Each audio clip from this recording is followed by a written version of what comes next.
Ikaw at ikaw sila, mag-EDSA na tayo! EDSA! Kasama mong natatrap. Diego Bandido! Go Diego! Go Diego! Go Diego! EDSA! Itaas ang kamot sa mga angkol! Itaas ang kamot sa mga angkol! Bunalikol! Bunalikol! Bunalikol! Bunalikol! Ay! Pambihira! Nakaagaw ka na naman ng mikropono! No. Ano mga kabisyo? Oras natin, we got 32 minutes after 7 o'clock ng gabi! We're halfway through sa ating programang EDSA hanggang alas 9 po tayo. At syempre mga kabisyo, kasama pa rin po Diego Bandido, Tanghenyo at Duday na nangungulit. Oy nga pala mga kabisyo, bago po ang lahat, bago maging luma ang lahat. Muli, iniimbitahan po namin kayo na makibirit at makisaya sa darating na March 22 sa Friday po yan. At 6 p.m. dyan sa may hapag sa Marikina for the San Miguel Pale Pilsen Biroke 2024. Ayan, kita-kits po tayo dyan mga kabisyo ha. Andyan ba ako? O basta kita-kits. Alright mga kabisyo, siyempre makakasama dyan si Tanya Chinita, Uncle Dagol, tsaka siyempre si Rocky Terra. Alright mga kabisyo, magandang gabi sa iyong pasahero manong driver. Okay, ano muna. Hello po ma'am, hello po sir, magandang gabi po. Ako po pala si Diego Bandido, pag may buhok hindi po ako yan. Dapat magbigay-pugay tayo manong driver, di ba? Sa pasahero. Kasi alam naman po natin si ma'am tsaka si sir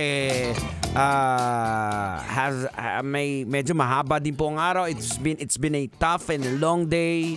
Baka nabulyawan pa yan ni sir sa opisina. Daming deadlines, di ba? Okay, hello po. Enjoy lang po kayo sa pakikinig ha. O eto na. Saktong-sakto, mainit na issue to. Pag-usapan natin to. Pag-usapan na natin to. Pinay teacher. Eto na nag-viral. Daming pumuputaktik dahil sa kanyang TikTok live show. Dahil daw sa verbal abuse sa kanyang mga estudyante. Kasi isa sa mga sinabi niya doon, sabi niya, una sa lahat, hindi nyo kami binabayaran dito para magtau-tauhan at gawing robot at gawin yung katatawanan sa harapan. Pangalawa, hindi ako nag-board exam para lang hindi irespeto na mga katulad nyo na wala pa namang narating sa buhay. Sabi parang hindi naman kayo matatalino tapos ganyan-ganyan kayo. Ay naku, grabe, galit na galit si ma'am. Tang, logican na natin to, Tang. Ay, sige, wag mo nang patagalin yan. Logican mo na yan! Logican na yan. Tang, ano ba pinakain mo dyan sa apo mo? Ang bihira.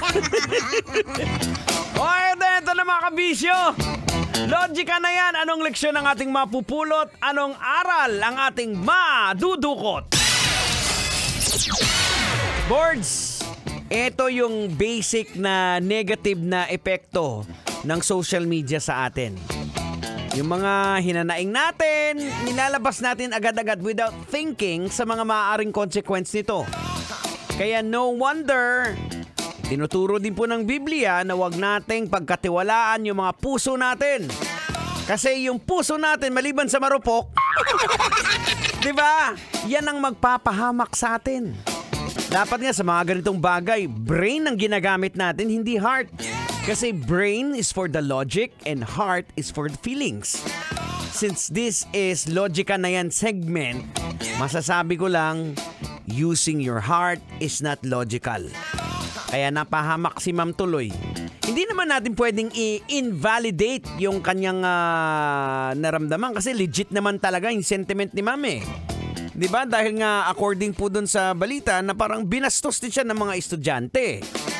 Pero mga kabisyo, being a teacher, meron ka pong it's a tall old order na kinakailangan din nating tingnan yung ating mga sarili kasi medyo mga kabataan natututo pa, hindi pa alam yung ano.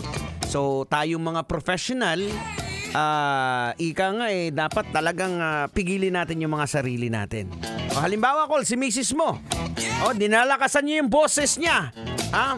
Tuwing lasing ka. Para nang sa gayon, marinig ng kapitbahay at magkaroon ng simpatya. Ganon din ang ginawa ni ma'am. Di ba? Ang bihira. Oras natin, we get 36 minutes after 7 o'clock. We're gonna slow things down a bit. And here's the song from Kenny Loggins with Meet Me Halfway. Dito po sa 90.7 Love Radio. Kailangan pa bang i-memorize yan? Love Radio Basic!